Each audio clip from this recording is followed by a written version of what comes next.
Natukom is-serata tajba. Min fuq it-suntir tas-Santwarju Nazzjonali tal-Madonna ta' Pinu fl-Arpawdex nilqgħukom għal din ix-xandira diretta tal-Velja tal-Għid tal-Assunta. Għada it-tnejn 15 ta' Awwissu il-Knisja Universali tiċċelebra b'ferħ kbir is-solennità, il-misteru tat-tluħ fis-sema ta' Omna Marja.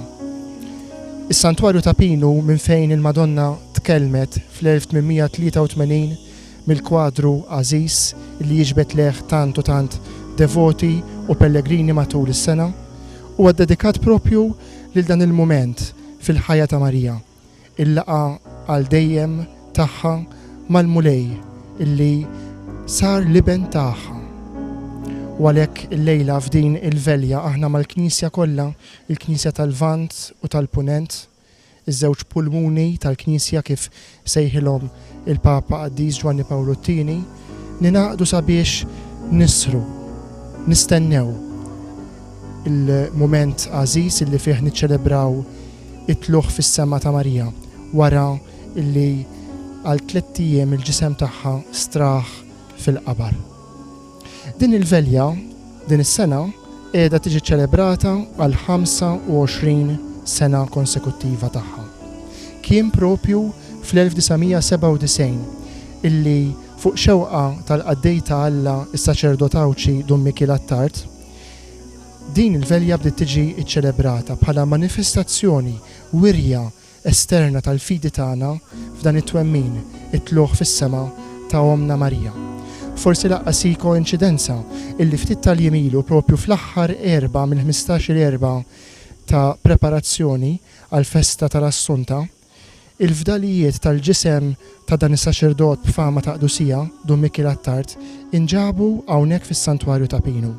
Dun Mikiel illi miet fl-2004 kien ġie mitfun wara l-funeral li sar immexxi mill-Isqof ta' Għawdex ta' dak iż-żmien Nikol Giuseppe Kawki, kien ġie mitfun fiċ-ċimiterju ta' Nadur, iċ-ċimiterju tal-Addolorata fin-Nadur.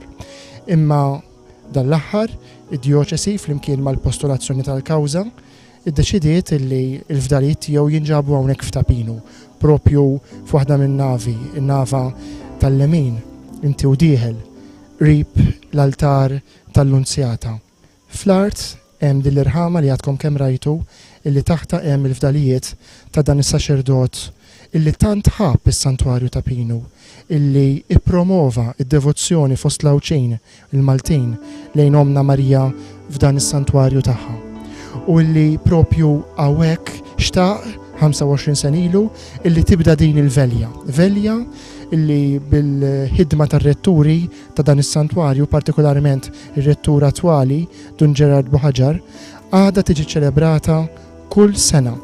Imqar fis-sentejn illi fihom ma stajniex nagħmlu manifestazzjonijiet pubbliċi minħabba l-Covid, din il-velja inżammet xorta b'forma privata, forma aktar ridotta minn ġewwa is-santwarju. U għalhekk il-lejla nifirħu mhux biss għaliex il-qalb tagħna titenna għal din il-festa għażiża ta' tluħ fis-sema ta' Marija, imma wkoll għaliex ix-xewqa ta' Dun Mikiel, dan is-saċerdot twajjeb, qed tkompli jisseħħ kull sena bi preżenza sabiħa ta' pellegrini minn Malta u Għawdex illi jiġu hawnhekk fuq dan it-suntir sabiex flimkien knisja waħda mar-raj tagħna l-Isqof niċċelebraw dan il-mument għażiż, din il-festa li hija il-glorifikazzjoni ta' Marija mit-Trinità Qaddisa, t-tluħ tagħha fis-sema u l-inkoronazzjoni tagħha mit-Trinità Qaddisa bħala Sultana tas-sema u tal-art. Nilqgħu magħna lilkom kollha li qegħdin issegwuna mid-djar tagħkom, sew jekk permezz tar-radju, prinċipalment Radju Marija u radijiet l-oħra li jinsabu maqudin magħna, u anki jekk permezz ta' televiżjoni fuq Shake Television. Ejjew nifirħu tassew għaliex Omna Marija, l-Om ta' Alla, l-Om tagħna l-bnedmin, f'dan il-lejl il-mulej tellaħħa s-sema bir-ruħ u bil-ġisem. Iċ-ċelebrazzjoni tal-lejla bħal kull sena kif tistgħu tisimgħu fl-isfond se tkun animata bil-kant mill-Kor Djoċesan taż-Żgħażagħ taħt id-direzzjoni ta' Dorien Portelli.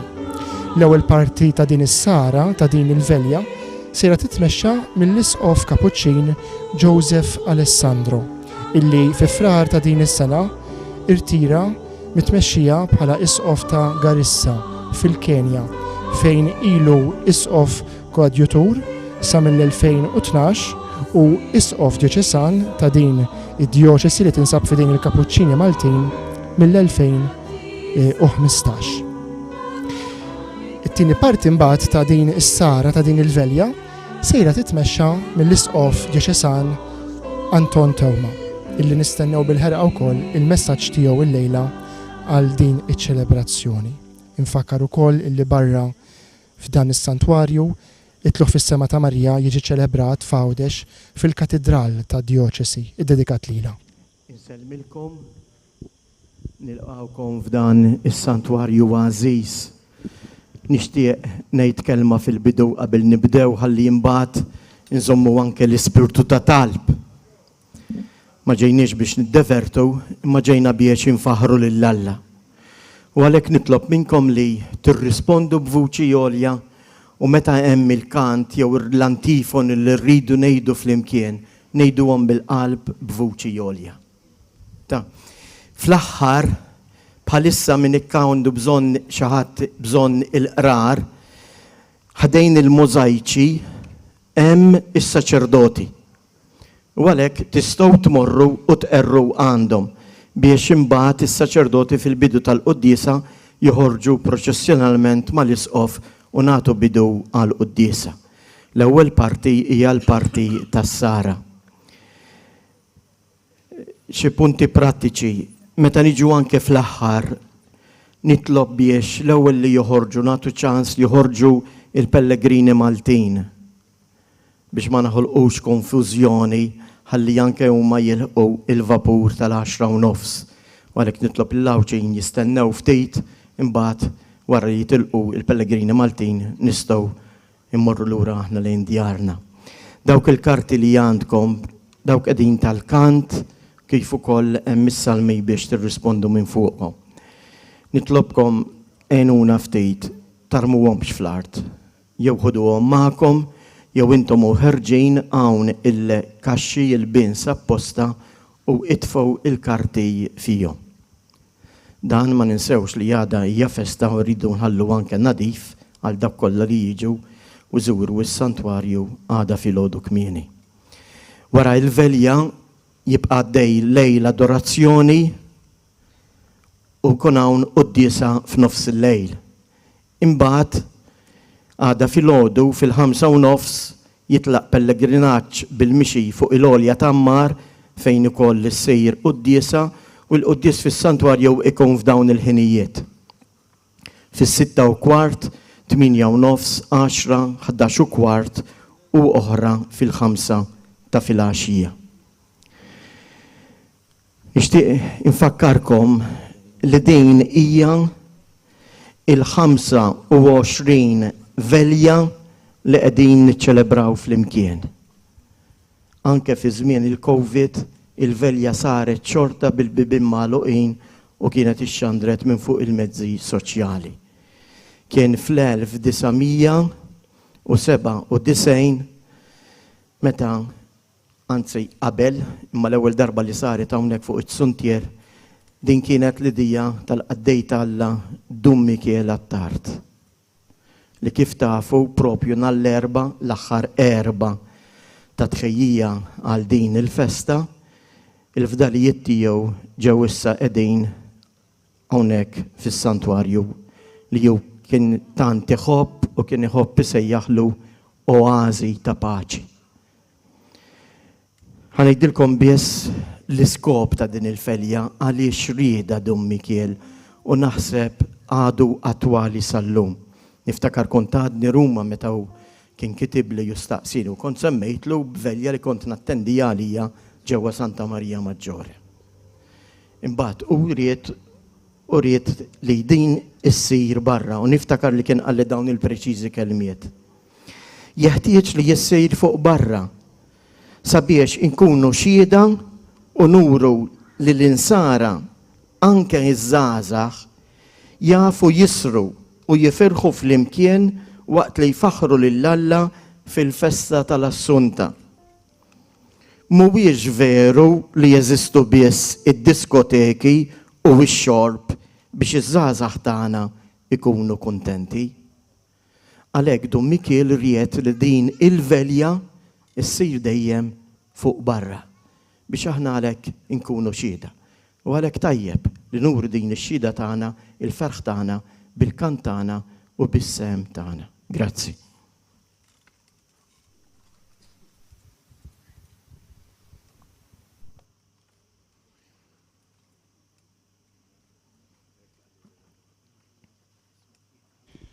Smajtu dik l-introduzzjoni tar-rettur tas-Santwarju Dun Ġerard Boħaġar Natukom il-merħba tagħna lilkom li qegħdin l-isfond storiku ta' din il-velja. Fuq il-mezzi soċjali. Nilqawkom f'dan is-Santwarju għażiż tal-Madonna ta' Pinu biex flimkien bħala poplu wieħed niċċelebraw l-Għid tal-Assunta. Din hija l-festa tat-tama nisranija, il-festa li ġġib u tfawwar il-qalb ta' kull nisrani b'ferħ qaddis. F'dan il-lejl il-Knisja kollha, kemm dik tal-Lvant, kemm dik tal-Punent, titfaħar sita fuq il-Verġni imbierka u fija tara iż-żbuħija tal-arusa imżejna lesta biex tiltaqa' mal-arus divin, għax dan hu l-Għid tal-Verġni imbierka. Ħajitla llum minn dan iċ-ċenaklu it-tifħir tagħna u tinżel fuqna, fuq il-familji tagħna, fuq il-morda u dawk kollha li jduru bihom kull barka mis-sema. L-ewwel parti tal-velja hija imsejħa is-Sara u ser tkun immexxija mill-Isqof Kapuċċin Joseph Alessandro. Permezz tat-talb mill-Knisja tal-Lvant li bih diġà tħejjejna matul il-kwindiċina kif ukoll permezz tas-salmi, sejrin inħallu l-kelma ta' Alla id-dawwa l dan il-lejl, jew aħjar id-dawwa l-ħajja tagħna kif kienet kompletament imdawla l-ħajja tal-Verġni Marija fuq din l-art. Inħeġġukom sabiex il-koll inwieġbu dejjem vuċi waħda u permezz tal-kantana ninaqdu mal-anġli u l-qaddisin kollha biex infaħru u nagħtu glorja lit Trinità Qaddisa, għaliex illum il-Verġni mqazza Marija tinsab bir-ruħ u l-ġisem fil-glorja tas-sema u għalina hija sinjal jiddi ta' tama żgura u ta' faraġġ għal poplu ta' Alla fil-mixja tiegħu lejn is-sema.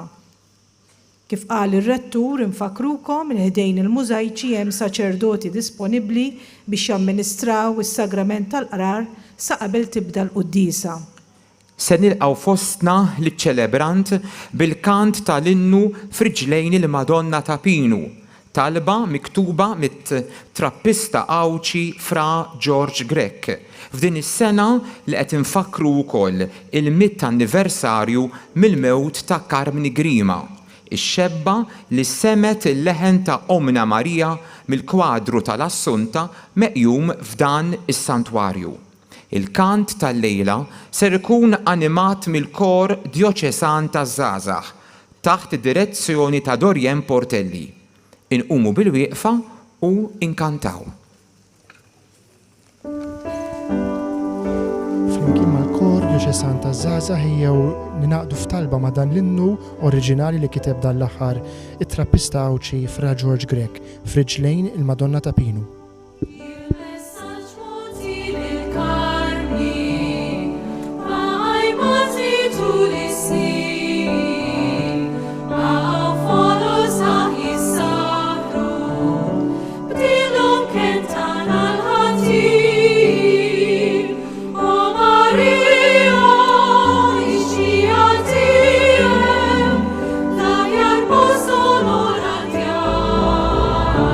Sabiex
B'isem tal-Missier u tal-Iben u tal-Ispirtu Santu.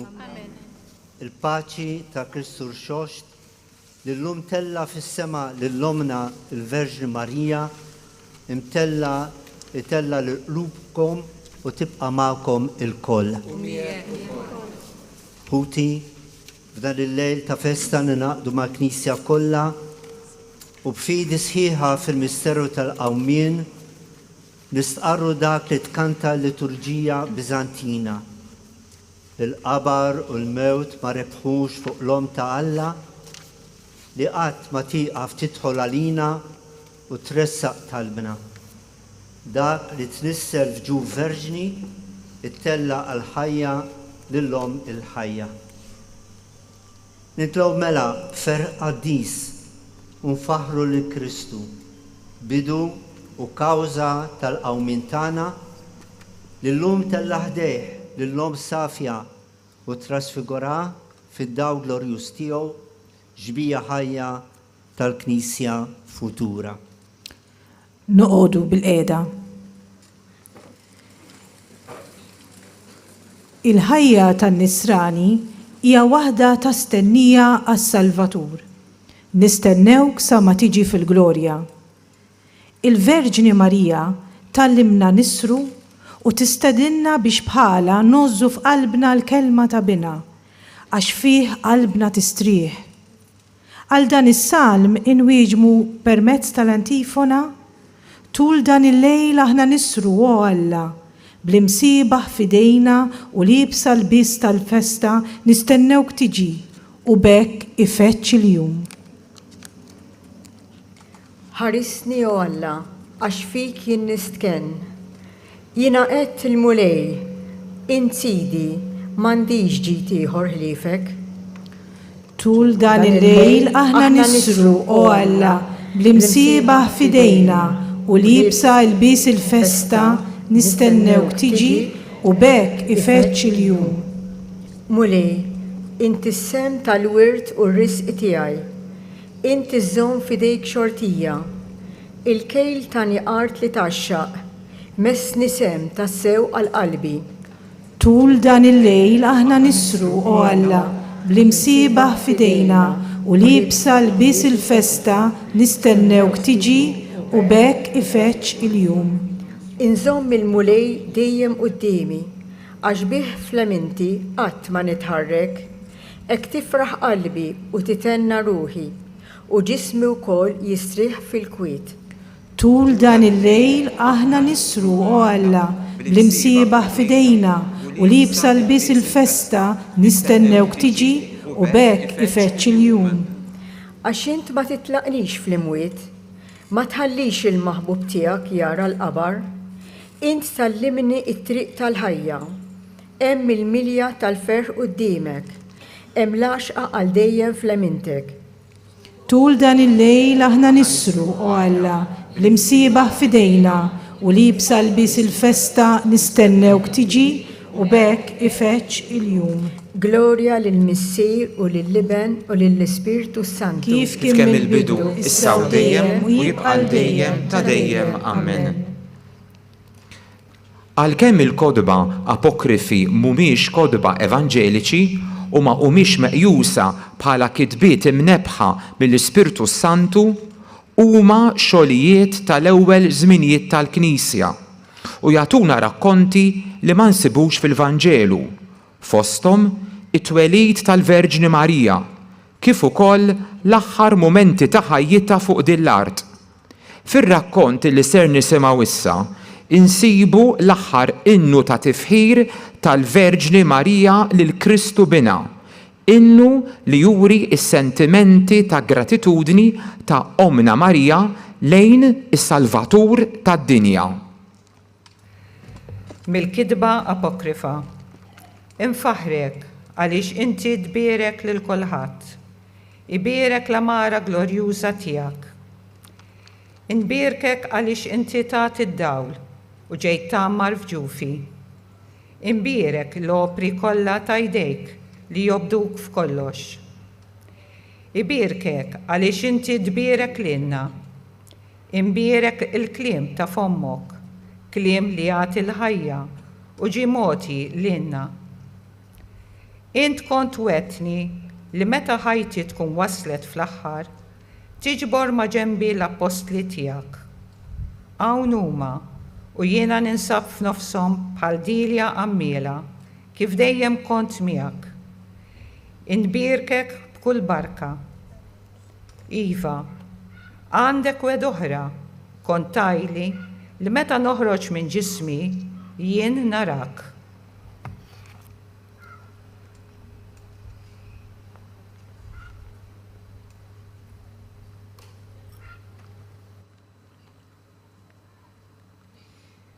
Il-ħajja tiegħek u Marija kienet ħajja tarat il-ħar lill-Alla. Om tagħna Marija bħalek aħna rridu nfaħru lil-mulej. Ibqa' imxi magħna tul it-triq u rina l-ħwejjeġ kbar li l-mulej jagħmel magħna. Fakkarna fi ħnina kbira ta' Alla missierna biex narfu mħabtu ħatkun ħajjitna innu ta' tifħir lill-Alla sakemm jasal dak il-jum li fih niltaqgħu miegħek fis-sema biex infaħru lill-Alla għal dejjem. Il-Verġni Marija hija ġbija ħajja tal-Knisja. Hija l-arusa fidila lejn il-kelma tal-arus divin. Dan l-innu tal-Knisja Biżantina jistedinna biex nibnu ħajjitna fuq il-kelma ta' Alla. Inwieġbu bl-antifoni. Tmut inti, o Marija, kif qatt qabar jista' jħaddan fih il-ġisem ta' dik li ġisimha ħaddan lill-kbir Alla. Nos f'qalbi il-kelma tiegħek biex qatt ma noffendik bidnubi. Imbirek int u mulej u rini r-rieda tiegħek b'xoftejja not il-ġudizzji ta' fummok. L-għaxqa tiegħi li nimxi fid-digriti tiegħek dan hu għalija l-aqwa ġid. Il-korijiet tal-anġli jannu in-nijiet ħdejn il-qabar li fih ġismek jistrieħ u li għadu jiddi b'dawl divin.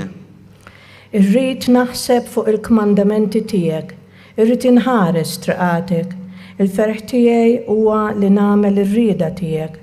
Ma ninsaqat kliemek u Alla. Jiena barrani f'din l-art, ma naħbi qatt il-kmandamenti tiegħek. Xewqti hija li nagħmel ir-rieda tiegħek dejjem u f'kull ħin. L-art kollha tqimek u tadurak, o Kristu, u tkanta innu ta' tifħir lil ommok li sejjaħtilha minn dan l-eżilju għal ħdejk.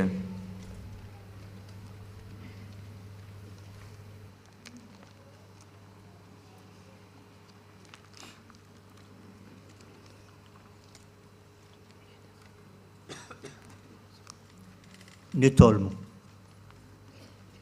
Mulej Alla tagħna li għamilt il-Verġni Marija mudell għal min irid jilqa' u joss il-kelma tiegħek, iftħilna qlubna għas-smieħ ta' kelmtek u bl-għajnuna tal-Ispiritu Santu għamel li aħna wkoll insiru tempju qaddis li fih tammar il-kelma ħajja tiegħek.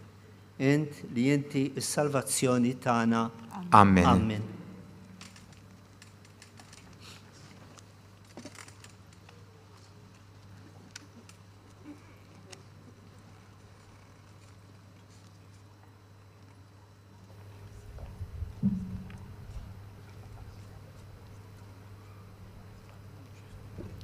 Qari mill-omelija fuq ir-raqta tal-Verġini imbirka ta' Sant'Indrija ta' Kreta. Min għandu fidi sħiħa jiġi malajr bla telf ta' żmien, jiġi fis-santwarju tal-Verġini u froddi l-esperjenza jaraf li sab dak li tant ilu ifittex. Dan jasal għalih permezz ta' rikonċiljazzjoni. Irrikonċiljaw rukom Alla. Araw lajn mingħajr tmiem tal-ħajja ta' dejjem. Intom li tinsabu mejtin ejjew ixorbu mill-lajn tal-ħajja. Araw ix-xmajjar eterni tal-ħajja. Ejjew intom l-koll sabiex tiksbu l-immortalità. O bint Adam, o Omm Alla, o art verġini mnejn ħareġ it-tieni Adam, eqdem mill-ewwel wieħed. Liema qabar jista' jagħtik, liema art tista' tilqek, li minn ħannaqdu sitek tinsab il-fuq mis-smewwiet u mill-istess natura tas-sema,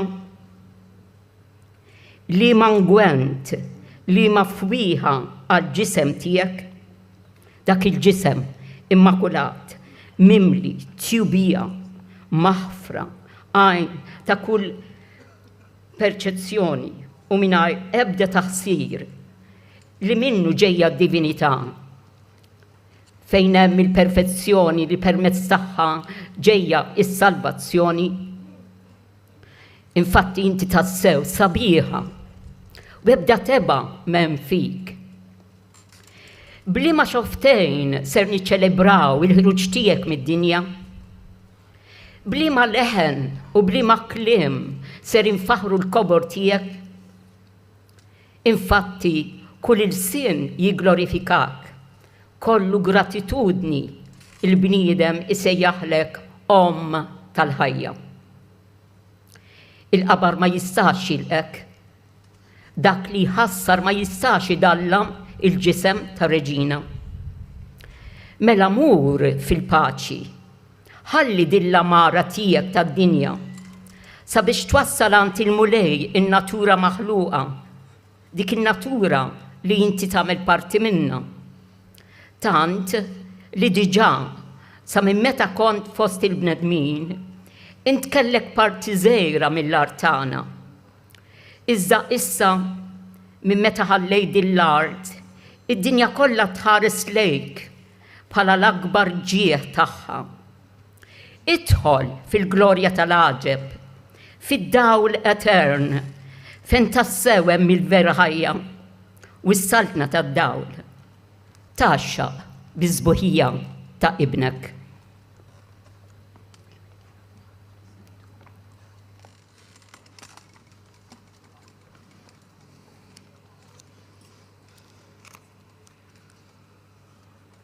U Marija, itfaħarstek qaddisa fuq dawn uliedek li jinsabu miġbura biex jiċċelebraw id-daħla qaddisa tiegħek fis-sema. U għalhekk nitolbuk il-qagħda nit-tifħir tagħna bġieħ 3 ijiem li l-ġisem tiegħek dam fil-qabar.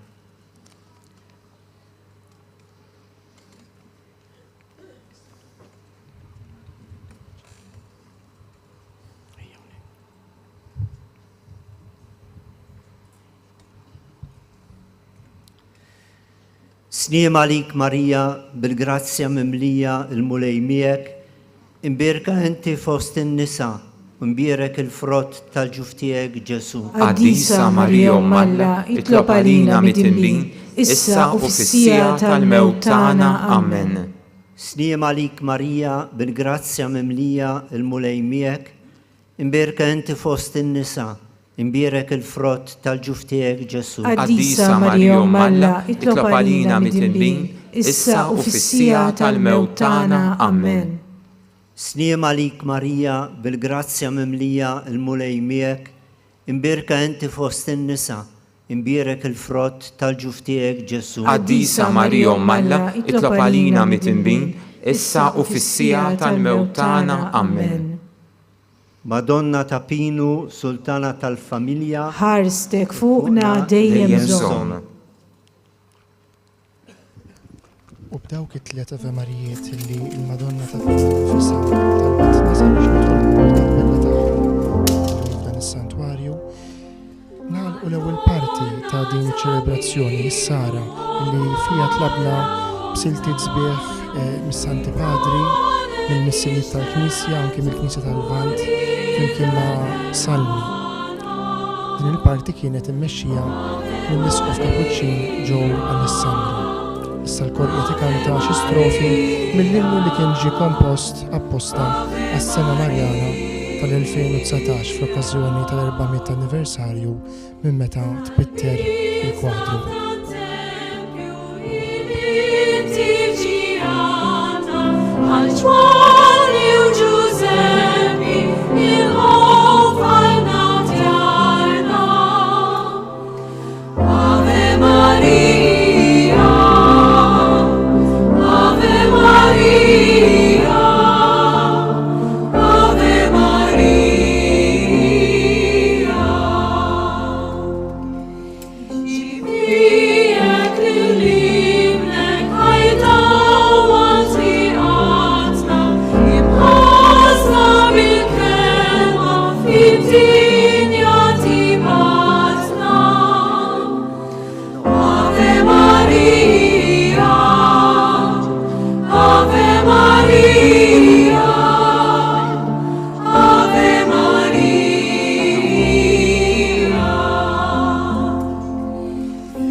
Natu bidu għattini parti ta' din il-verja. L-innu tas-sena Marjana, illi fl-aħħar parti tiegħu fakkarna wkoll fi żjara illi għamel il-Papa Franġisku f'dan il-post għażiż għal Maltin u Lawċin fit-2 ta' April illi għadda, żjara illi fija inżammet laqa mill-isbaħ ta' talb, kant, ferħ propju fuq it-suntir ta' dan is-santwarju.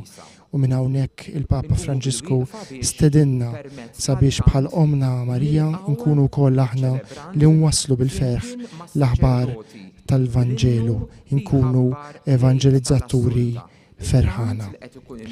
Issa sejrin niċċelebraw flimkien it-tieni parti ta' din il-velja, il-Qudiesa, illi hija kontinwazzjoni tal-ċelebrazzjoni sħiħa tal-Sara bl-istennija għal solennità ta' Marija imtella s-sema. Il-kor ikanta l-innu tal-Lejt tal-Assunta, danu Lejt tal-Verġni Birka.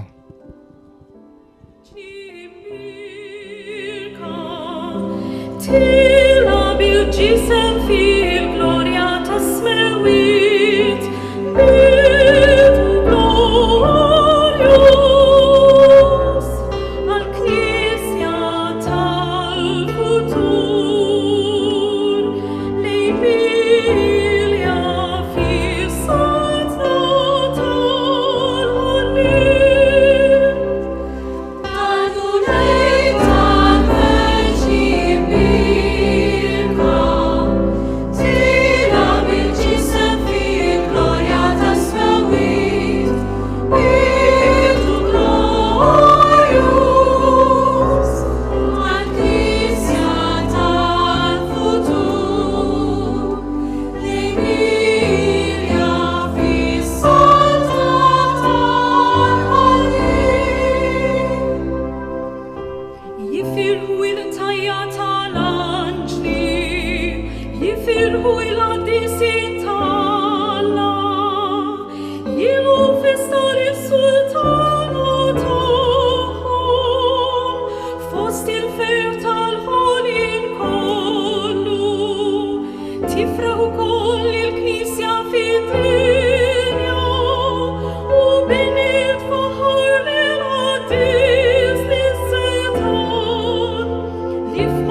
L-isem tal-Missier u tal-Iben u tal-Spiritu Santu. Amen. Il-grazzja ta' Sidna Ġesu Kristu, l-imħabba ta' Alla u l-għaqda fl-Spiritu Santu tkun ma'kom il-koll. U miegħek ukoll.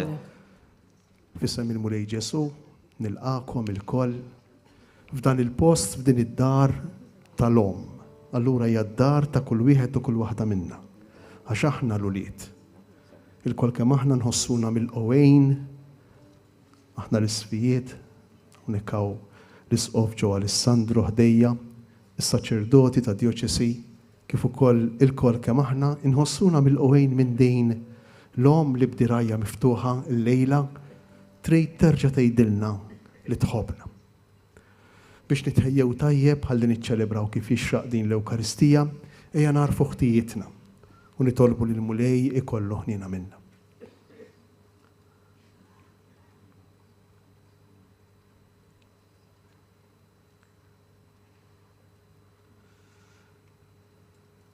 nitolbu maħfra fl-imkien nistqar l-Alla li jista' kollox u lilkom ħuti li jiena dnibt ħafna bil-ħsieb, bil-kliem u bil-emil. Billi ħallejt mirjieti, ħtija tiegħi, l-akbar ħtija tiegħi. Għalhekk nitlob lil maqazza Marija dejjem Verġni, lill-anġli u l-qaddisin kollha u lilkom ħuti biex titolbu għalija il-mulej Alla tagħna.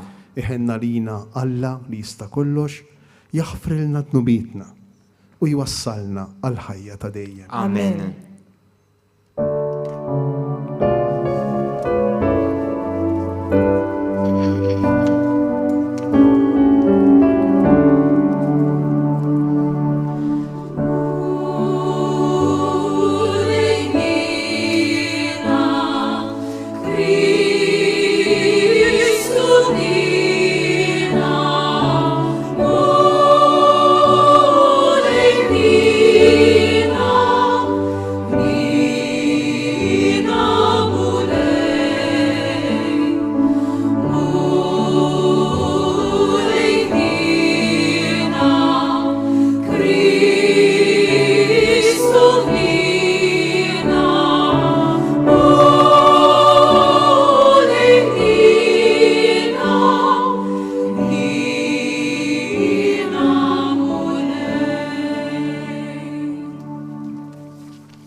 Gloria lill-Alla fil-oli ta' smewit. Gloria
nitolbu. O Alla, inċħetta għajnejk fuq iċ-ċokon tal-Verġni Mqazza Marija. Kabbarta bil-taj tal-grazzja li jissirhom mibnek il-waħdini mamul bniedem. U l-lum ollejta fi glorja tas-sew tal-ħaġib. Atina l-għajnuna tat-talb tagħha biex kif int salvajtna bil-misteru tal-fidwa, ekk ukoll tollina fil-glorja tas-sema. Bibnek Ġesu Kristu Sidna li hu Alla u miegħek jgħix u jsaltan flimkien mal-Ispirtu Santu għal dejjem ta' dejjem. Amen. Niftħu qalbna biex bħal Marija nkunu lesti nisimgħu u nilqgħu il-kelma ta' Alla. Il-qari mhux biss jirreferina għal Verġni Marija, l-arka meħuda f'dar il-mulej il-ġenna, imma jurina l-ġmiel li biħat jitlibsu dawk li jilqgħu lil Kristu. Nisimgħu il-qari bil-fidi. Qari mill-ewwel ktieb tal-Kronaki. F'dak iż-żmien, David ġema l-Iżrael kollu f'Ġerusalemm biex itella hemmhekk l-arka tal-mulej fil-post li kien waqqaf għalija.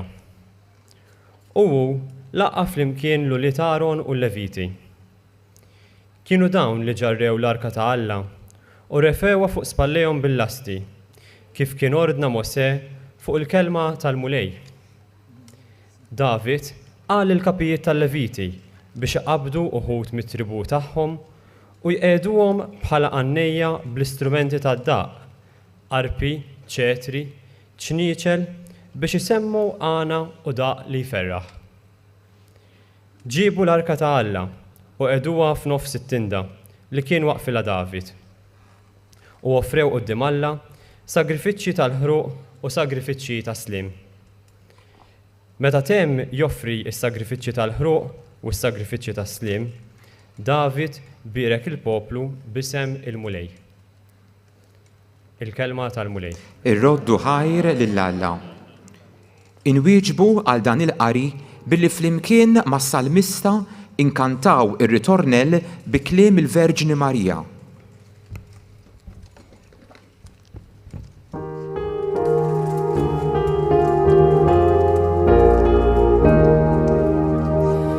Ruħit faħar il-kubur tal-mulej u l-Ispirtu tifraħ folla is-Salvatur tiegħi. Flimkien. Ruħit faħar il-kubur tal-mulej u l-Ispirtu tifraħ folla is-Salvatur tiegħi. Għaliex hu xeħed għajnejh fuq iċ-ċokon tal-qaddejja tiegħu iva minn issa il-quddiem kull nisel isejjaħ liħinja. Ruħit faħar il-kubur tal-mulej u l-Ispirtu tiegħi jifraħ f'Alla is-Salvatur tiegħi. Għax is-Setani għamel miegħi ħwejjeġ kbar għaddis u l-isem tiegħu. Ruħit faħar il-kubur tal-mulej u l-Ispirtu tiegħi jifraħ f'Alla is-Salvatur tiegħi. Il-ħniena tiegħu tinfirex kull żmien fuq dawk li jibżgħu minnu u wera il-qawwa ta' driegħu u xerret lil dawk imkabra f'qalbhom. Ruħit faħar il-kubur tal-mulej u l-Ispirtu tiegħi jifraħ f'Alla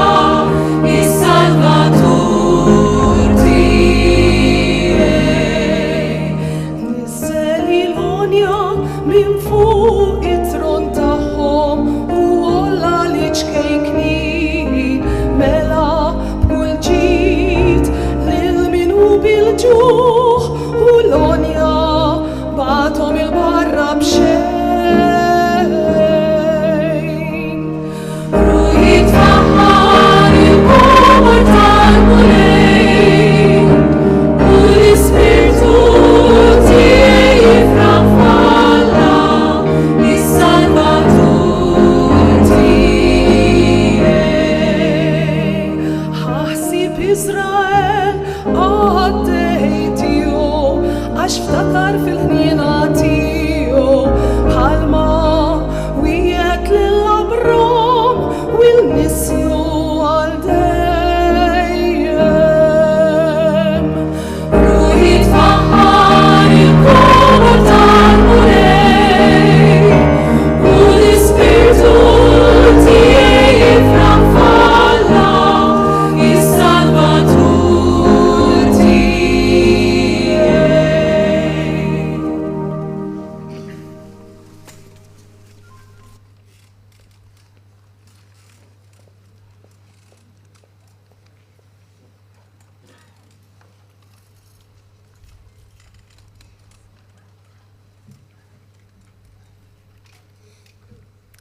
It-tieni qari. Qari mill-ewwel ittra ta' San Pawlu Apostlu lil Korintin. Ħuti, meta dak li jitħassar jilbes in-nuqqas ta' taħsir, meta dak li jmut jilbes l-immortalità, imbagħad iseħħ dak li hemm miktub. Imbelet il-mewt fir-rebħa. Fejni ja mewt ir-rebħa tiegħek?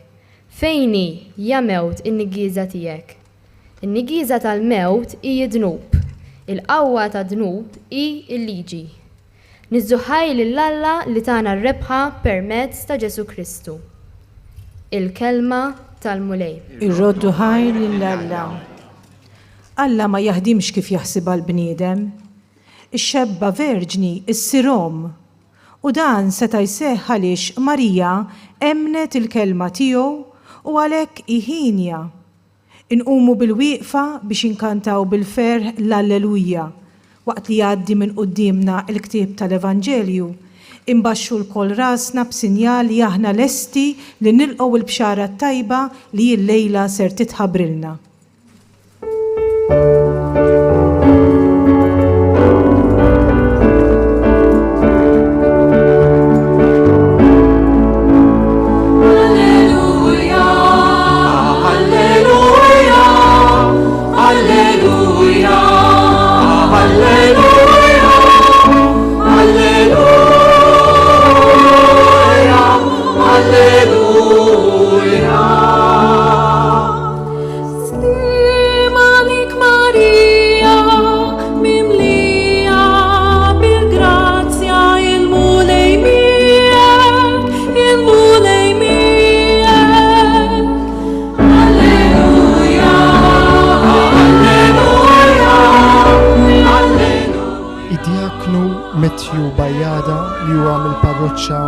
Tal-Arb il-parroċċa fejn propju jinsab fil-limiti tagħha dan is-santwarju sejjer ixandar il-kelma tal-Alla mill-Vanġelu skont San Luqa kapitlu 11 versi 27 sa 28. Il-mulej magħkom U miegħek ukoll. qari mill-Evanġelju skont San Luqa. Glorja lilek mulej.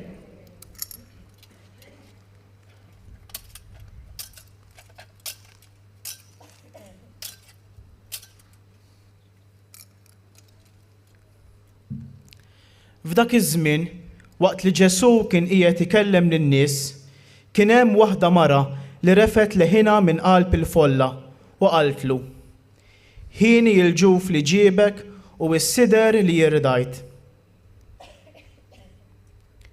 Il-kelma tal-mulej. It-tifħir lilek Kristu nibqgħu bil-wieqfa ħalli nirċievu l-barka bl-Evanġelju mqaddes.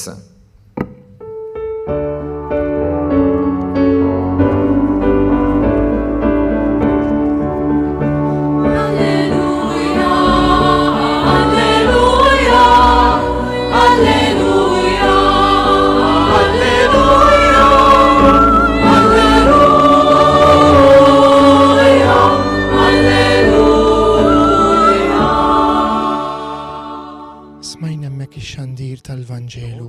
Issa nisimgħu r-riflessjoni tal-Isqof ta' Għawdex Anton Tewma f'din il-velja tal-Għid tal-Assunta mit-Suntier tas-Santwarju ta' Pinu. Kieku jiġi Ġesu u jiġi fil-familja tiegħek u għadu kemm kellek lil xi ħadd minn uliedek illi sar tabib jew avukat. U Ġesu jiġi jgħidlek komplimenti, awguri, nieħu pjaċir, nieħu gost li jibnek tabib, li jibnek avukat. Min jaf kemm tifraħ, min jaf kemm tieħu gost illi jibnek wara ħafna impenn, wara ħafna studju, wasal forsi b'ħafna jnuna u support tiegħek fejn kellu jasal. Imma Ġesu ikun iktar kuntent li kieku jkun jaf li dan it-tabib, li dan l-avukat, mhux biss tabib tajjeb u avukat tajjeb, imma tabib ta' kuxjenza. Imma avukat rett li l-flus ma jagħmlux bih. Ġesu ikun iktar kuntent minħabba din it-tjubija, minħabba din il-qdusija tal-qalb, milli minħabba il-kapaċità professjonali ta' ibnek. Tgħidu li x'għandu x'jaqsam dan kollu mal-ġrajja tal-lejla u żgur li għandu x'jaqsam. Tiftakrux kien il-Vanġelu marret mara qudiem Ġesu u x'qaltlu lil Ġesu? Qaltlu imbierek il-ġuf illi ġarrek għal 9 xhur. Ħini dak is-sider illi temek li jenek biex tgħix dak il-ħajja. U Ġesu x'qalla lil dik il-mara? Alla iva għandek raġun.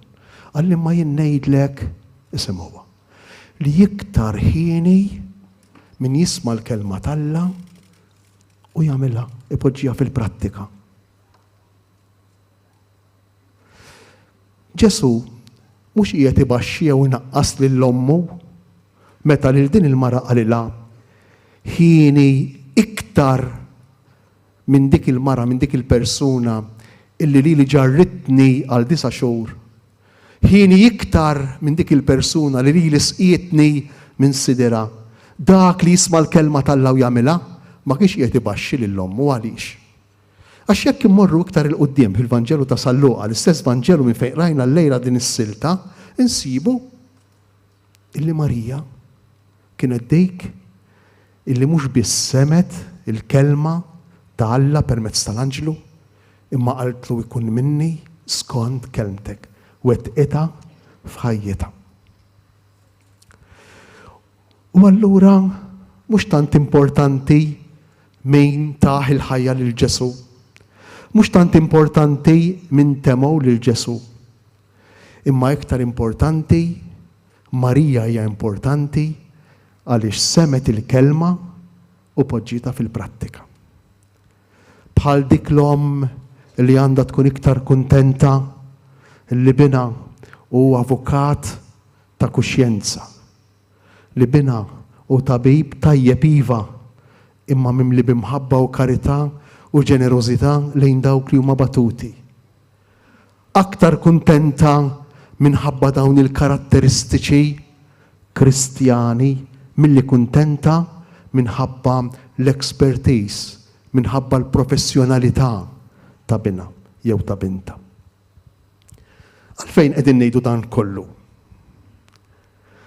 Għax hawnhekk diġà jibda it-tluħ fis-sema ta' Marija. Aħna naħsbu li jitluħ fis-sema ta' Marija ġara meta mietet. Le, it-tluħ fis-sema ta' Marija beda diġà ħafna kmieni fil-ħajja tagħha. Meta beda it-tluħ fis-sema ta' Marija? U allura meta jista' jibda it-tluħ fis-sema tagħna?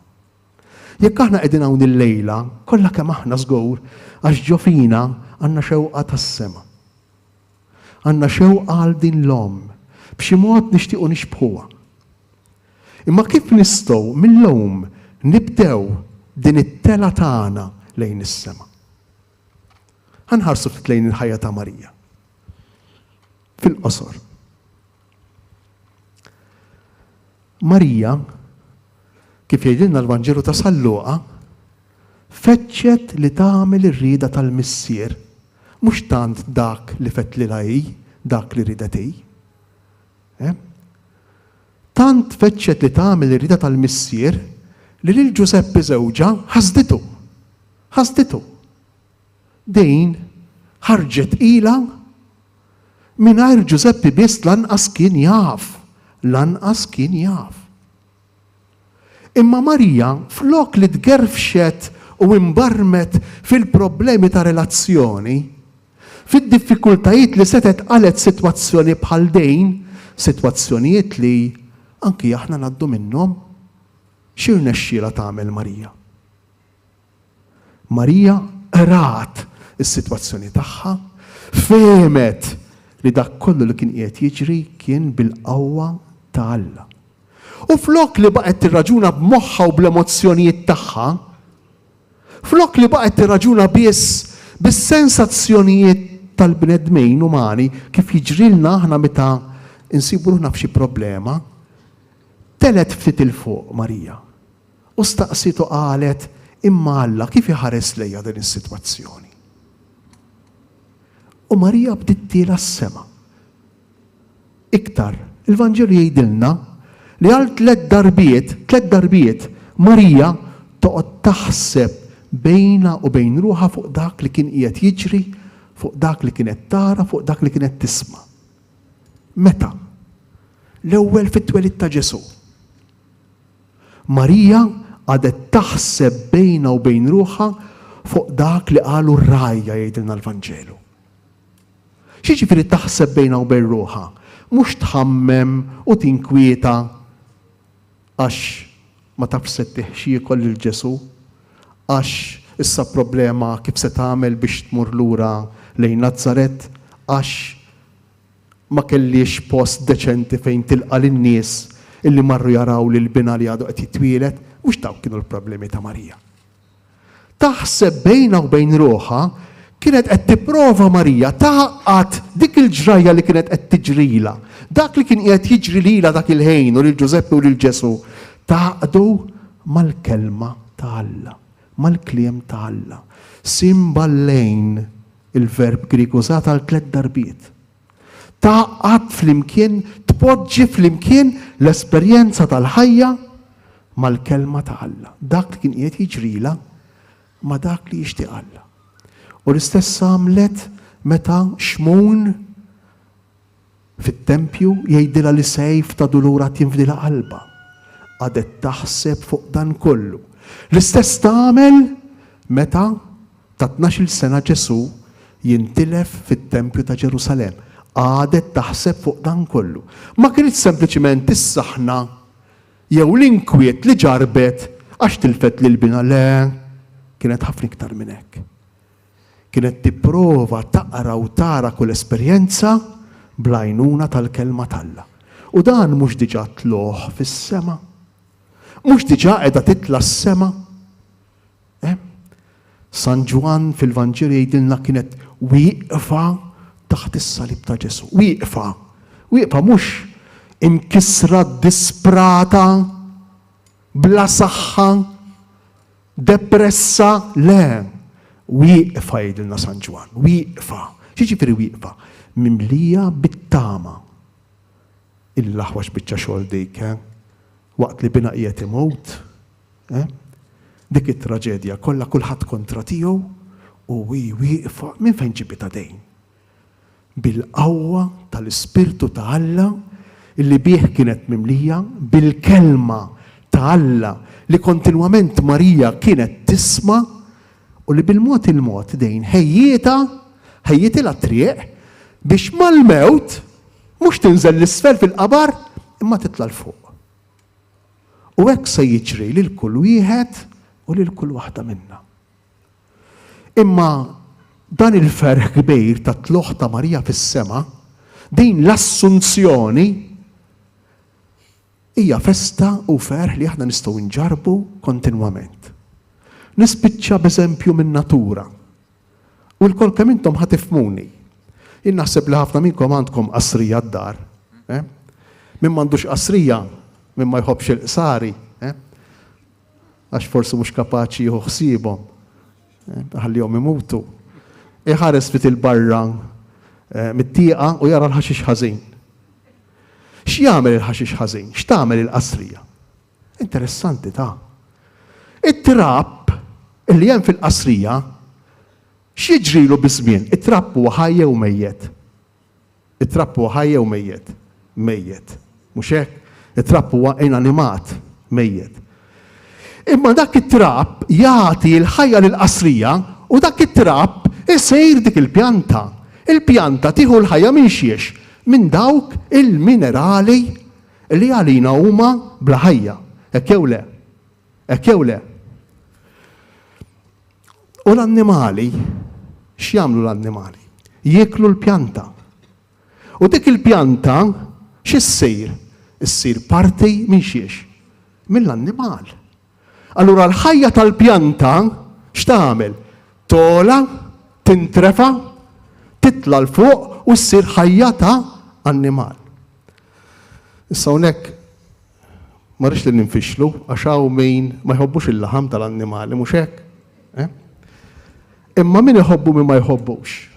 Meta nieklu jew il-ħaxix jew il-laħam, x'jiġrilu dak il-ħaxix u l-laħam? X'isir? X'isir? Parti minna, isir bniedem. Il-bniedem jassumi l-istess kelma, assumption, jassumi dak li kell u dak li kell isir jien, isir kull wieħed u kull waħda minna. U d-divinità Alla x'se jagħmel? Se jassumi lilek, il-kull wieħed u l-kull waħda minna u ninbidlu l-kol kemm aħna f'komunjoni ta' qaddisejn. F'komunjoni ta' qaddisejn. L-attitudni, l-mixja tan-natura, l-mixja tal-ħajja turina id-direzzjoni li hemm tistennina. Ejjew il-lejla nistennew u nitolbu bil-qalb biex itluħ fis-sema ta' Marija ikun id-dawl, il-fanal li lejh inħarsu b'mod speċjali meta nkunu fl-liebes tal-ħajja.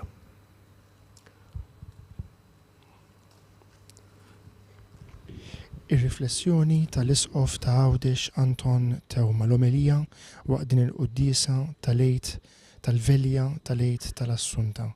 Marija imxiet il-mixja tagħha fuq din l-art u għaliex għamlet dan b'fidi fil-mulej Ġesu, is-Salvatur tagħha, l-iben tagħha, hija ġiet imtella s-sema bir-ruħ u bil-ġisem. Dan hu li hemm jistenna lil kull wieħed u waħda minna jekk tassew nagħmlu din il-mixja tagħna bil-fidi fil-mulej li qam il-mewt. Inġeddu il-fidi tagħna, dik il-fidi li rċevejna fil-Magħmudija. Flimkien inwieġbu għall-mistoqsijiet taċ-ċelebrant billi għal 3 darbiet ngħidu niċħad. Imbagħad bil-kant nistqarru l-fidi tagħna billi nkantaw nemmen, inqumu bil-wieqfa. Ħut Jeżis, bil-misteru tal-Lejt aħna ntfinna ma' Kristu fil-Magħmudija biex miegħu ngħixu ħajja ġdida. Ejjew inġeddu l-wedjiet tal-Magħmudija tagħna b'sinjal ta' impenn u b'sinjal ta' mixja fil-ħajja tagħna. Tiġħdu li dnub biex tgħixu fil-ħelsien tawli Alla. Iva niċħat. Tiġħdu li l-qerq tal-ħażen biex id-dnub ma jaħkimx fuqkom. Iva niċħat. Tiġħdu li x-xitan li anqal u jħajjar dnub. Iva niċħat. Temnu intom falla l-missier li jista' kollox li ħalaq is-sema u l-art.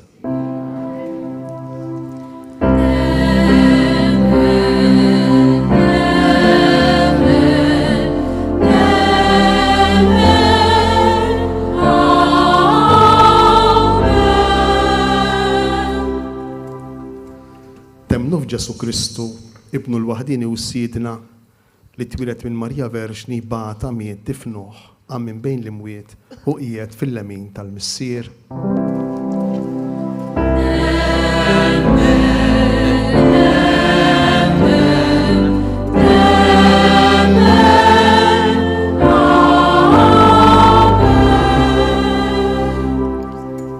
Temnu fl-Ispirtu Santu fil-Knisja Mqaddsa Kattolika fix-xirka tal-qaddisin, fil-maħfra tat-tnubiet, fil-qawma mill-imwiet u fil-ħajja ta' dejjem.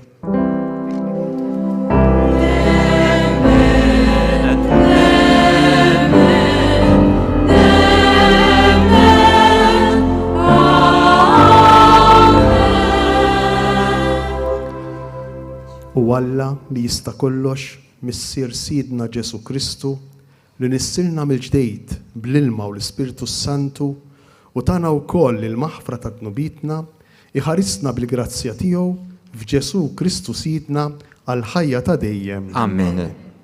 Nilqgħu fuqna l-ilma mill-fonti tal-Magħmudija biex niftakru fid-daħla tagħna fil-familja ta' Alla u niġġeddu fl-impenn li ħadna li nsiru nixbħu lilu fil-persuna tal-iben waħdini tiegħu.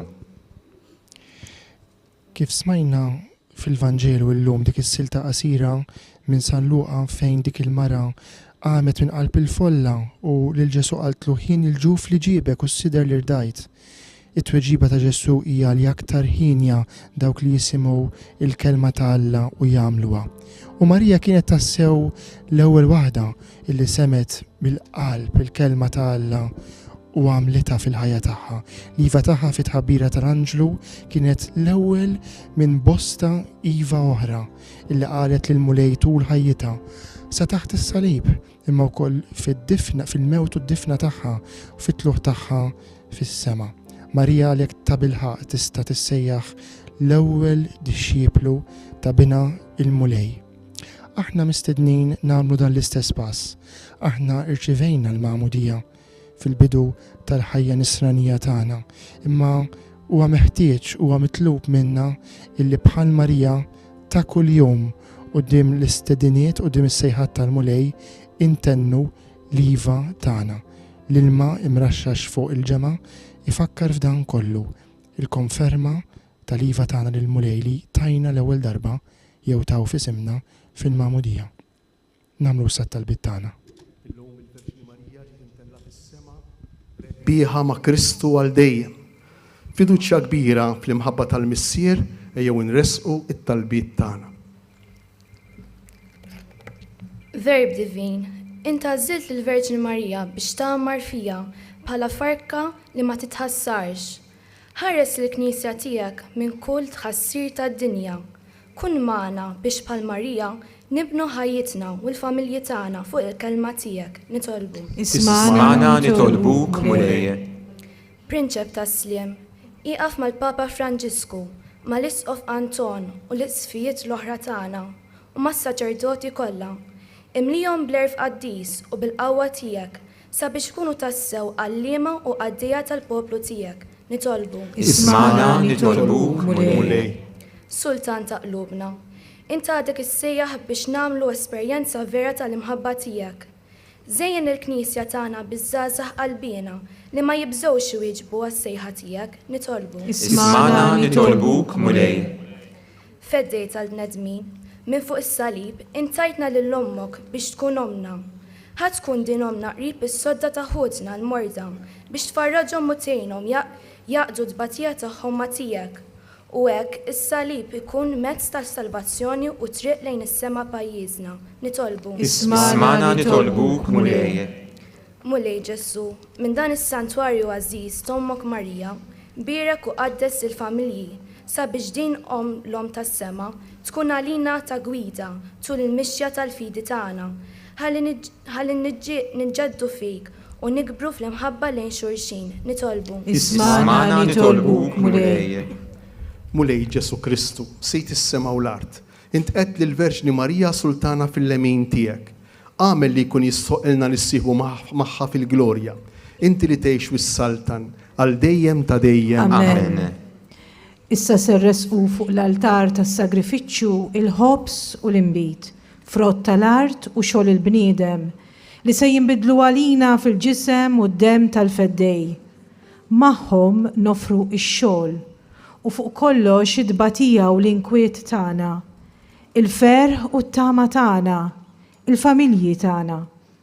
Nofru d-batija u t-talb taħutna l-morda u fuq kollox id-batija ta' tant popli li qed isofru minħabba l-gwerra jew għaliex għażlu li jimxu wara Kristu Ġesu. Inkantaw fl-imkien mal-kor, noqogħdu bil-qiegħda.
Itolbu ħudi biex is-sagrifiċċju tiegħi u tagħkom ikun joġob l-Alla l-Missier li jista' kollox. Il-qamu lejn midejk is-sagrifiċċju għat-tifħir u glorja ta' ismu għal ħtiġijiet tagħna tal-Knisja mqazza kollha tiegħu. Issa se nresqu fuq l-artal is-sakrifiċċju tal-ħobs u l-inbit, frott tal-art u xogħol il-bniedem li se jinbidlu għalina fil-ġisem u d-dem tal-feddej. Magħhom nofru x-xogħol u fuq kollox id-batija tagħna. Nofru d-batija taħutna l-morda. Nofru lilna nfusna flimkien ma' Marija.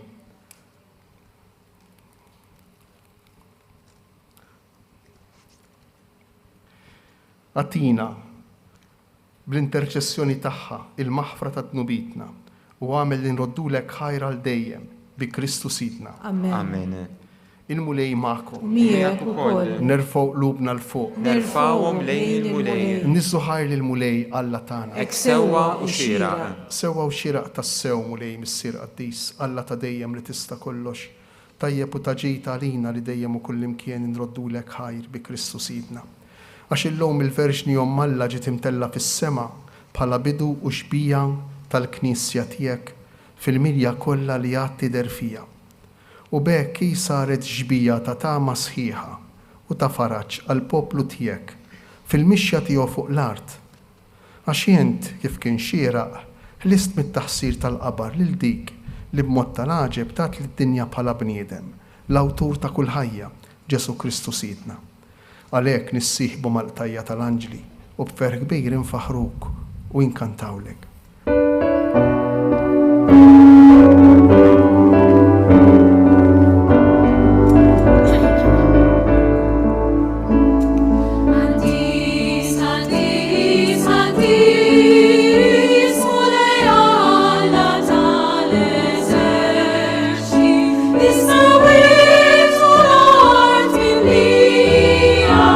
Bil-gloria tal-mulej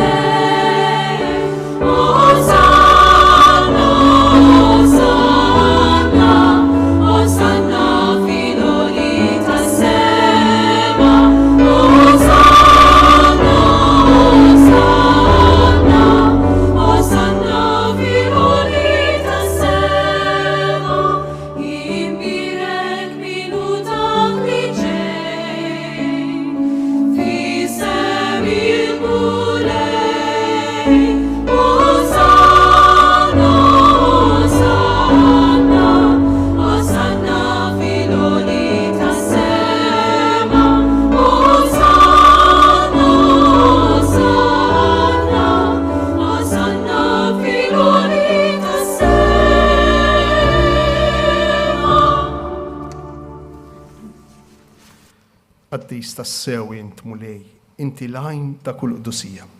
Qaddes għalhekk nitolbuk dawn l-offerti bil-barka tal-Ispirtu tiegħek biex isiru għalina il-ġisem u d-dem ta' Sidna Ġesu Kristu.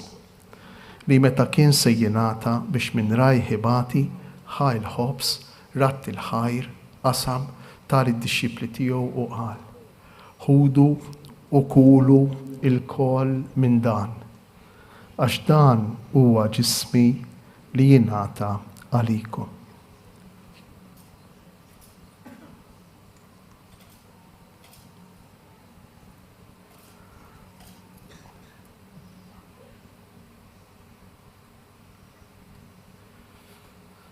Ekku kol wara l-ikla għal-kalċi reġa' ratti l-ħajr tal id-disċipli tiegħu u qal: ħudu u jxorbu minnu il-kol, għax dan huwa l-kalċi ta' demmi tal-patt il-ġdid li jibqa' dejjem, id-dem li jixxerret għalikom u għall-bnedmin kollha għall-maħfra ta' tnubiet. Għamlu dan b'tifkira tiegħi.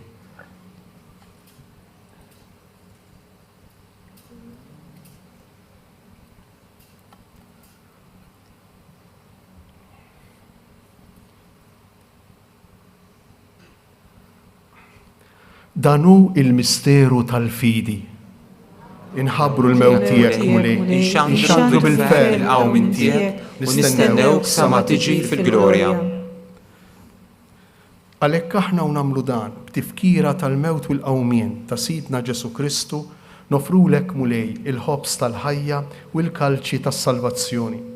U nroddulek ħajr għax oġbok tilqana hawn quddiemek biex naqduk, u miċ-ċokontana nitolbu li l-Ispirtu Santu jaqadna f'ġisem wieħed, lilna li nieħdu sehem il-ġisem u d-dem ta' Kristu. Ftakar mulej fil-Knisja tiegħek imxerda mad-dinja kollha u taqa' fl-imħabba flimkien mal-Papa Franġisku, mal-Isqof tagħna Anton, mal-isqifijiet u mal-Ministri tiegħek kollha.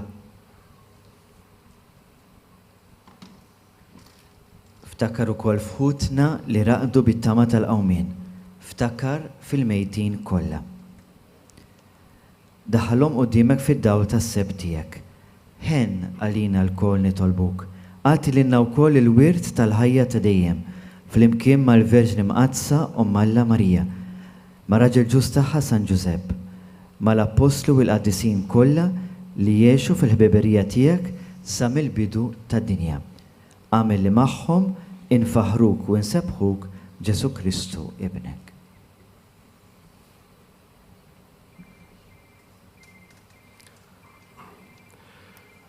Bi Kristu ma' Kristu u fi Kristu, jingħata lilek Alla Missier li tista' kollox, flimkien mal-Ispirtu Santu, kull ġieħu glorja għal dejjem ta' dejjem.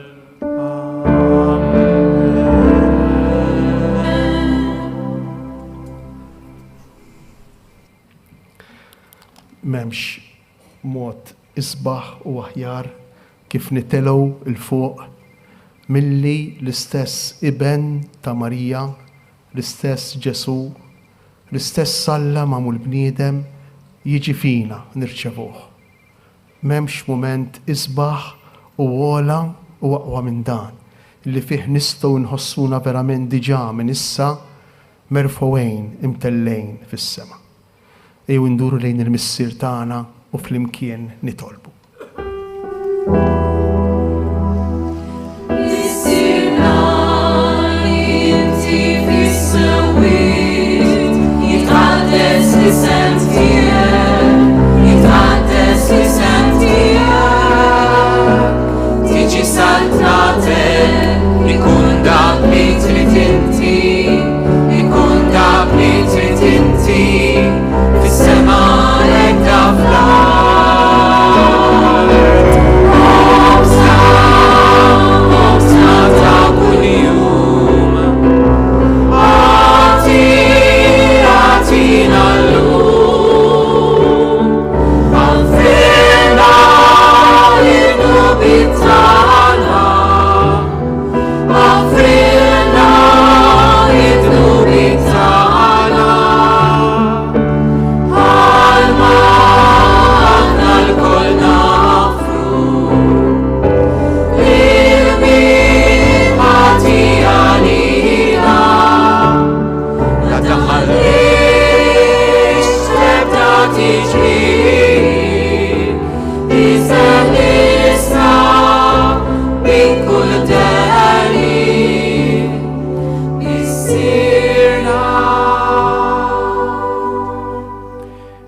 Issa nitolbuk mulej minn kull deni, għatina fit-tieba u l-ħnina tiegħek il-paċi fi żmienna biex inkunu ħielsa dejjem midnub u mħarsa minn kull inkwiet.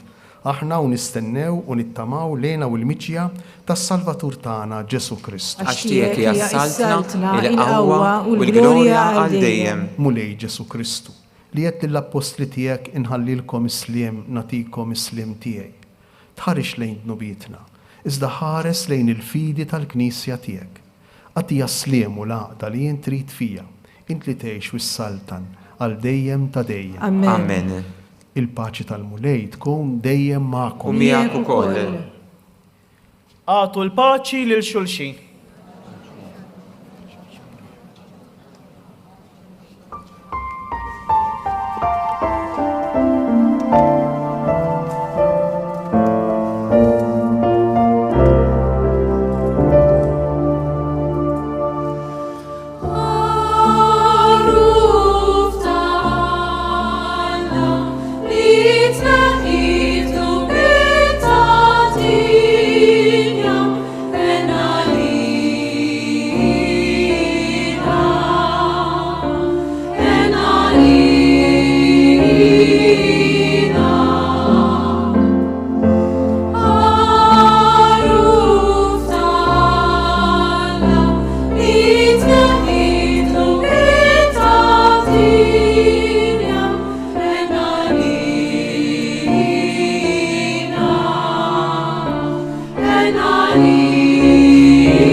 Danu il-ħaruf ta' Alla, danu Ġesu li jerfa fuqu il-ħtija tagħna. Ħenjin aħna li aħna mistiedna għal din l-ikla tal-ħaruf. Mulej, ma jistħoqlix tidħol taħt is-saqaf tiegħi. Iżda jbiss kelma waħda u ruħi tkun infejqa.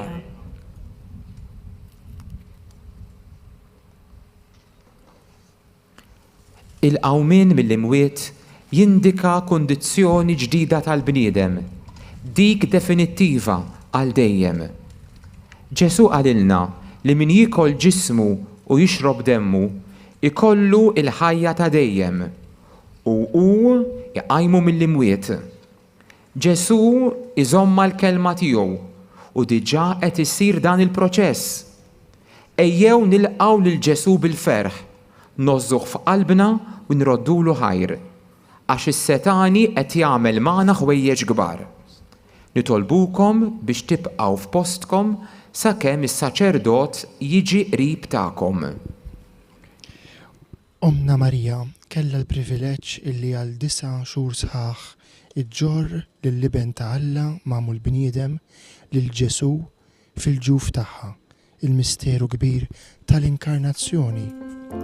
Hija għexet qrib tiegħu mhux biss dawk it-30 sena ta' ħajja moħbija f'Nazaret imma kienet dixxieplu tiegħu wkoll sa taħt is-salib. Hija wkoll kellha l-privileġġ l-aktar għoli illi tiġi mtella s-sema bir-ruħ il-ġisem u ssibu jilqaħħa u jinkurunaw reġina tas-sema u tal-art. Imma aħna għandna privileġġ ieħor kbir huwa dak illi nilqgħu il-ġisem tiegħu fil-qalb tagħna. Għal-benefiċċju tagħkom illi qegħdin issegwuna fuq Shake Television jew permezz ta' Radio Marija, inkella permezz tal-live streaming jew radijiet oħra, u allura ma tistgħux tkunu preżenti fiżikament għal din il-qudiesa. Nagħmlu flimkien it-qarbina tax-xewqa. Ġesu, jiena nemmen li inti nsab ta' bilħaq fis-sagrament tal-Ewkaristija. Irrid inħobbok fuq kollox u fuq kulħadd kif ħabbitek Ommok Marija. Intaf nixtieq nirċevik, imma la darba bħalissa ma nistax nilqek fija sagramentalment, nitolbok ejja fija spiritualment. Ejja għandi Ġesu tiegħi biex jien niġi għandek. Ħeġġiġni bl-imħabba għalik biex f'ħajti u f'mewti jiena nemmen fik nittama fik u nibqa' nħobbok għal dejjem. Amen.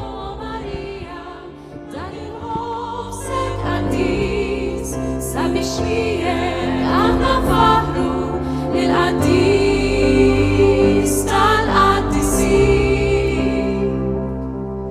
Ma' Marija miġbura ħajrin roddu lil-mulej b'ġismu b'kelmtu lilna jsomna jibqa' magħna li ġej. Inna nilqgħu Marija dan il-ħobsek qaddis sabiex miegħek aħna faħru lil-qaddis tal-qaddisin.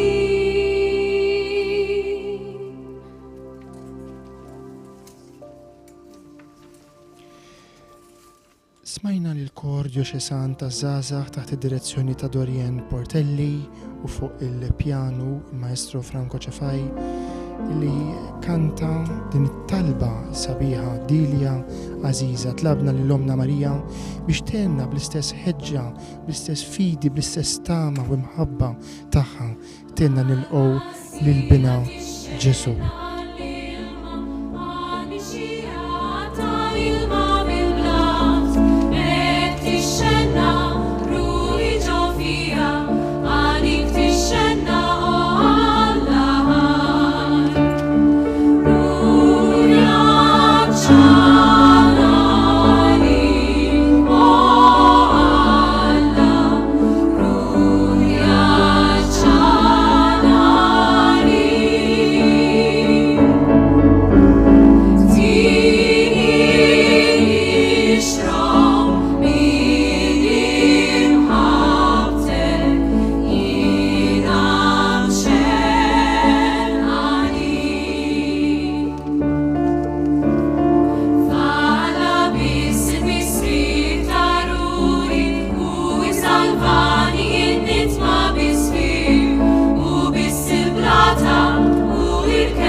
O Marija, wis grazzjuża, inti l-om li żjed glorjuża, inti l-bent, inti l-arusa tal-imqazza Trinità.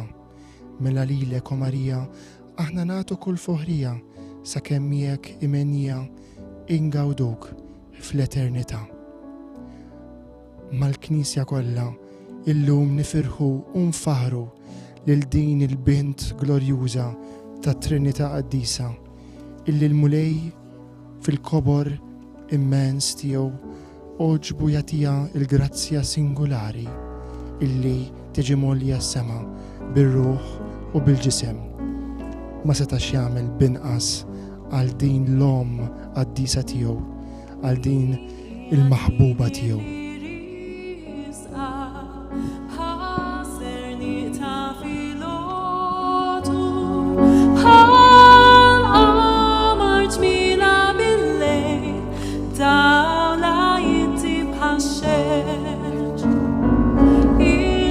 Taħabħal tal-mata l-esta taqbida għal-ġenza ta' bes kull wat sur li ma jitġarrax. Kollok sabiħa fleċi tal-oħra ġbir sabit is-silid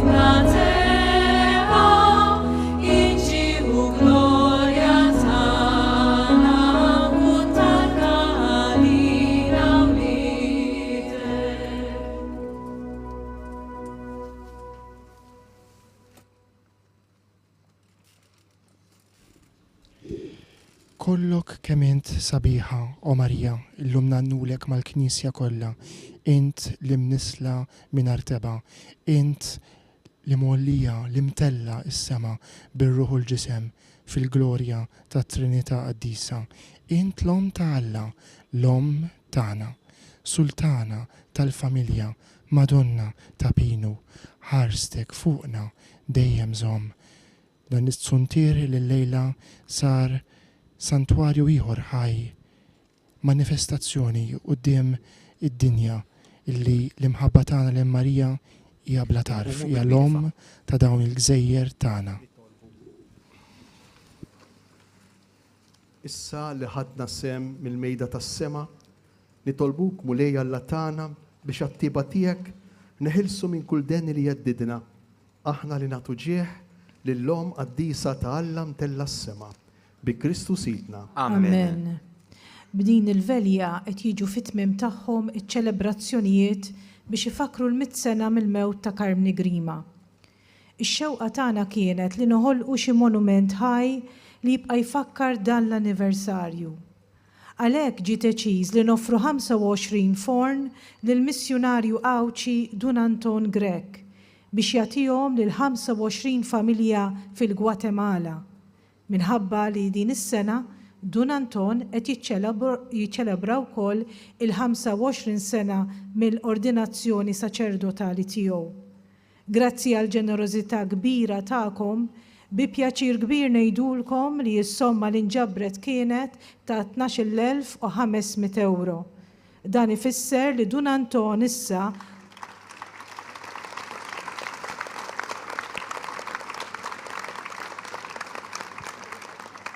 Dan ifisser li Dun Anton issa qassam 125 forn lil 125 familja fqira. Nistiednu għalhekk lil Dun Anton biex jirċievi din is-somma li intom il-lejla qed toffrulu. Jekk hemm oħrajn li jixtiequ jgħaddulu id-donazzjoni tagħhom b'risq il-missjoni tiegħu, jistgħu jagħmlu dan billi javviċinawh hekk kif tintemm il-velja.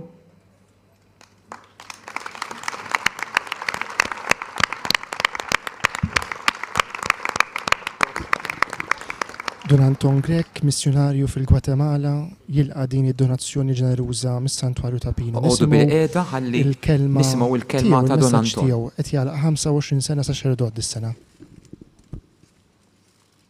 Meta wieħed jiġi iżur is-Santwarju tal-Madonna ta' Pino, żgur li jiġi b'intenzjoni li jitlob u anke biex jistrieħ spiritwalment. U post fejn jinqelgħu grazzi kbar u anki saru mirakli kbar. Il-Madonna ta' Pino hija wkoll simbolu ta' dik il-kelma, ta' dik is-sejħa, ta' dik ejja li hija qalet tant snin ilu lil Carmine Grima li mietet 100 sena ilu. Għalhekk jiena ngħidilkom grazzi fisem il-familji foqra kollha li qed jirċievu u rċevew dawn il-fran ngħidilkom li 15 ilu kien hemm il-Kardinal Mario Grech għandi u waħħal wieħed minn dawn il-fran. U kienet nieżla x-xita, kien is-sibt, mexa ftit u flimkien ma' Donedi Zammit waħlu l-forn il-104 kien li kienet jitwaħħal.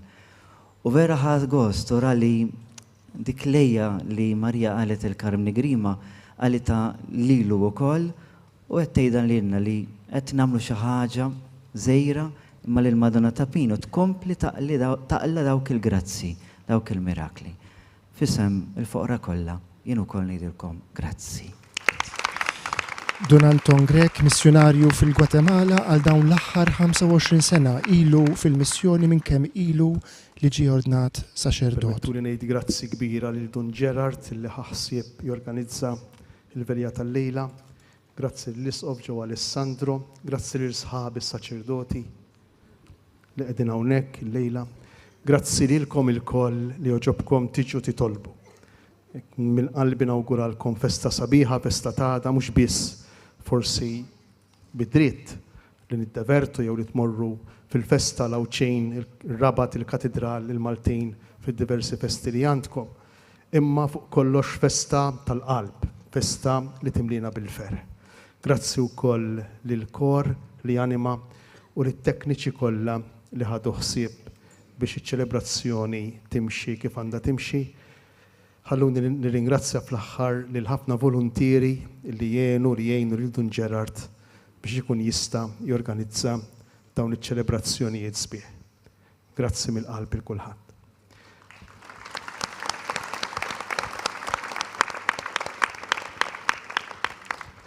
Il-mulej magħkom. Miegħek ukoll. Iberikkom, iħariskom, Alla li jista' kollox. Il-Missier, l-Iben u l-Ispirtu Santu. Amen. Morru fil-paċi ta' Kristu. Ir-roddu ħajr lill-Alla. Il-kor sejjer kanta l-aħħar innu Marija mtella fis-smawiet.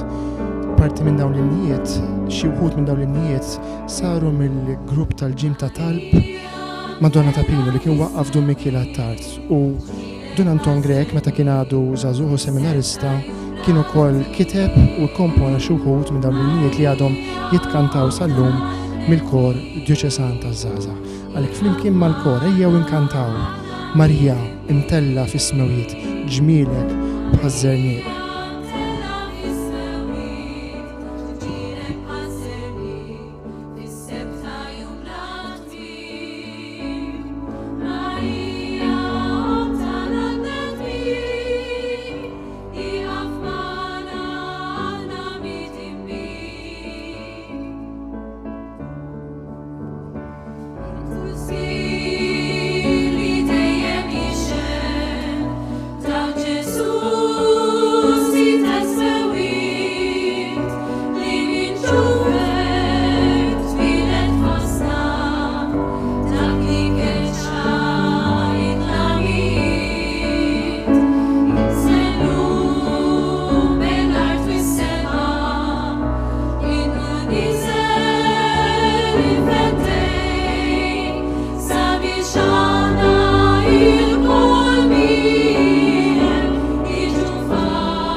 bil-kliem sabiħ ta' dak l-innu Marija imtella fis-smawiet aħna naslu fit-tmiem din ix-xandira diretta mit-suntier tas-Santwarju ta' Pinu fejn iċċelebrajna flimkien aħna minn hawn u intom minn djarkom jew minn fejn tinsabu mill-qrib jew mill-bogħod imma il-koll Għoliet Marija din il-25 edizzjoni tal-Velja tal-Għid tal-Assunta, is-sara fl-istennija ta' din il-festa kbira ta' Omna Marija, Marija imtella is-sema. Ejjew ngħixu dawn il-momenti illi fadal, il-momenti ta' dal-lejl, il-momenti ta' għada, tassew b'qalb mimlija ferħ, għax l-om tagħna tinsab qabilna fis-sema u hija garanzija tal-post illi l-mulej ħejja għal kull wieħed u waħda minna. Kif sejħir l-Konċilju Vatikan it-Tieni 60 sena ilu hija tama żgura għalina aħna wkoll bħala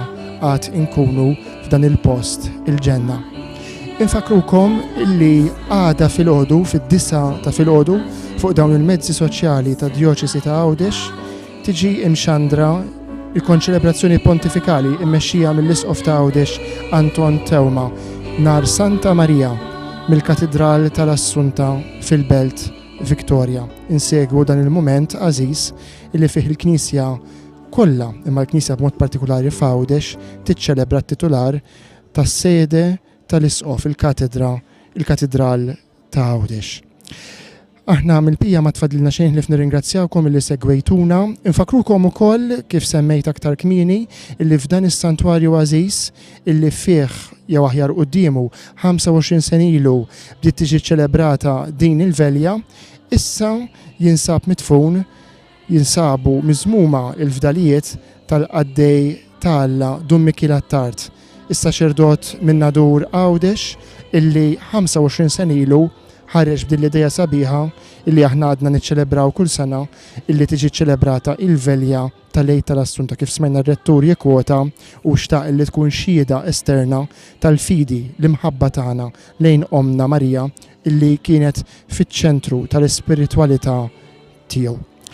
Grazzi ħafna, eżies telespettaturi u semmija illi segwejtuna, grazzi l dawk li għamlu din ix-xandira possibbli minn qalbna f'din il-festa tant kbira għal-Knisja u tant għażiża, nixtiequlkom il-kol kemm aħna il-festa it-tajba. Viva Santa Marija!